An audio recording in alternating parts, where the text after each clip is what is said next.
สวัสดีครับวันนี้ผมจะมาคุยเรื่องโฮมเธียเตอร์กันนะครับก็จะมีมาเปรียบเทียบ2รุ่นครับระหว่าง OnGear 7805 กับ Soundbar Samsung Q950A นะครับซึ่งตัว OnGear เนี่ยก็จะเป็น AVR แบบ Home Theater in the Box นะครับก็คือในกล่องก็จะมาพร้อมกับ AVR พร้อมลำโพงเลยลำโพงที่ให้มาก็จะมีทั้งหมด 5.1.2 Channel นะครับก็คือมีลำโพงซ้ายกลางขวาแล้วก็หลังซ้ายหลังขวาแล้วก็ซับวูฟเฟอร์ตัวหนึ่งส่วนอีกจุด2 Channel จะเป็น Atmos Enable นะครับซึ่ง Atmos ของ OnGear เนี่ยก็จะเป็นแบบ Up Firing ยิงจากลำโพงหน้านะครับยิงจากลำโพงหน้าไปสะท้อนเพดานแล้วก็ลงมาที่ตัวเราทำให้เกิดเสียงมิติจากด้านบนขึ้นมาครับเจ้า OnGear 7805 เนี่ยก็ออกมานานแล้วนะครับออกมาตั้งแต่ปี 2017 นะครับก็ผมก็ใช้มานานครับส่วนอีกตัวหนึ่งจะเป็น Soundbar Samsung นะครับ Q950A Soundbar ตัวนี้ก็เป็นตัวท็อปล่าสุดของ Samsung ซึ่งออกมาปีนี้นะครับปี 2021 จะมี Channel ทั้งหมด 11.1.4 Channel เยอะใช้ได้ใช่ไหมครับตัวนี้ทางเมืองนอกเขาให้สมญานามว่าเป็น King of Soundbar คือเขาว่าเสียงแบบใช้ได้เลยก็คือจะมีลำโพงหลังด้วยนะครับเป็นลำโพงคู่หลังให้มาแบบไร้สายแต่ต้องเสียบปลั๊กนะครับจะไม่เหมือนยี่ห้อJBL นะครับที่เป็นไร้สายจริงๆอันเนี้ยคือ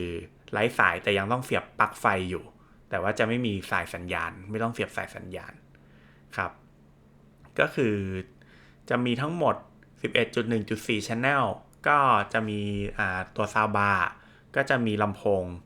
Satellite มีซ้ายกลางขวาเหมือนกันแล้วก็จะมี Up Firing ยิงขึ้นบนเพดานลงมาด้วยแล้วก็มี Side Firing ยิงโอบล้อมด้านข้างด้วยลำโพงหลังก็เหมือนกันครับลำโพงหลังก็จะมีทั้ง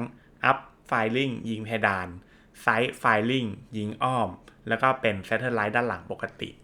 รวมทั้งหมดก็ 11.1.4 เยอะมากๆครับคราวนี้เราก็จะลองมาเทสกันดูนะครับว่าลำโพงตัวไหนให้เสียงเป็นยังไงมั่งแต่เขาบอกไว้ก่อนนะครับว่าที่ผมเทสเนี่ยคุณผู้ชมจะฟังจะไม่สามารถแยกได้นะครับว่าลำโพงตัวไหนเสียงดีหรือเสียงไม่ดีเพราะว่าเสียงที่คุณผู้ชมได้ยินนะครับก็จะมาจากลำโพงของคุณผู้ชมอีกทีหนึ่งที่สามารถฟังเทียบได้ครับคือต้องฟังระหว่าง2ตัวเทียบกันว่าตัวนี้ให้เสียงแนวประมาณนี้นะอีกตัวหนึ่งให้เสียงแนวประมาณหนึ่งตัวนี้อาจจะเก็บรายละเอียดดีกว่าอีกตัวหนึ่งอะไรประมาณนี้ครับอย่างเงี้ยฟังเปรียบเทียบได้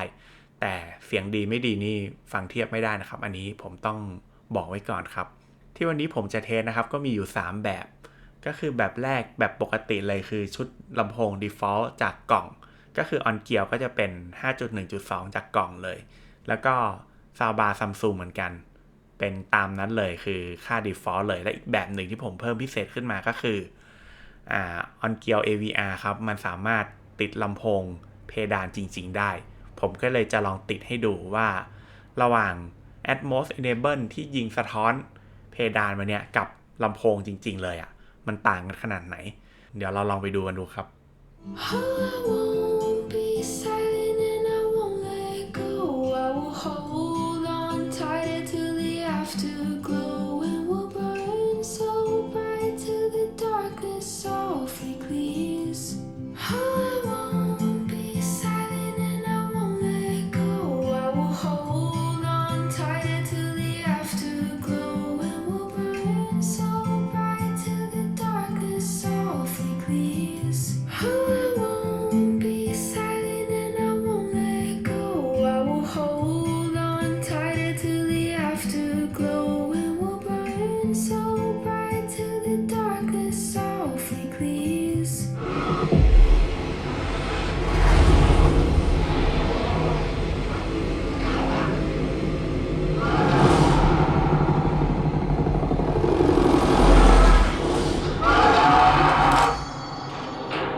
ซึ่งผมจะลองเทสลำโพงจากด้านบนนะครับโดยผมจะหันไมค์เนี่ยไปบนเพดานแล้วก็จะปรับไมค์เป็นแบบคาร์ดินอยด์ให้แบบรับเสียงจากมุมเดียวคือด้านบนแล้วเราก็จะลองมาวัดกันดูครับว่าลำโพงแบบไหนต่อแบบไหนได้ยินเสียงจากด้านบนชัดสุดเดี๋ยวเราลองไปดูกันดูครับ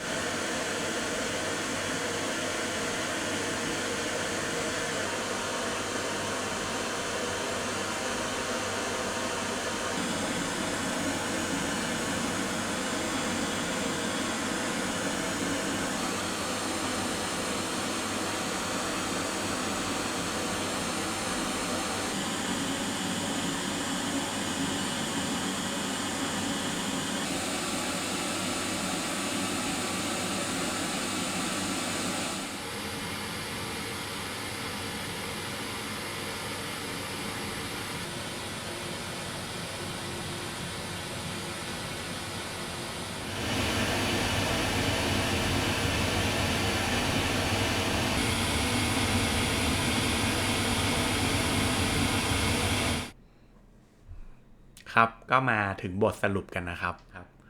ข้อดีของออนเกียวก็คือให้เสียงที่แบบอิ่มแน่นแบบดูหนังมันนะครับแบบนั้นนะยิ่งถ้าเกิดว่าเราติดลำโพงด้านบนเพดานจริงๆครับคือยืนหนึ่งครับผมให้เป็นที่หนึ่งผมให้ชนะซัมซุงไปเลยเพราะว่าเสียงมันมีมิติมากขึ้นจริงๆครับ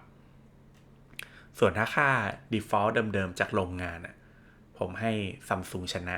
ถ้าเกิดว่าคุณไม่คิดจะติดลำโพงบนเพดานจริงๆนะ Samsung Q950A ให้เสียง Atmos ที่สมจริงมากคือเสียงมาจากข้างบนจริงๆมาแล้ว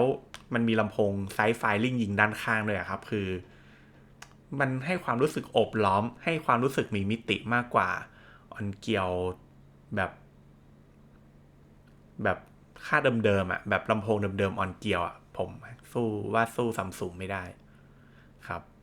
แล้วข้อดีของซัมซุงอีกอย่างก็คือมันไร้สายนี่แหละครับคือเราไม่ต้องอะไรเลยลำโพง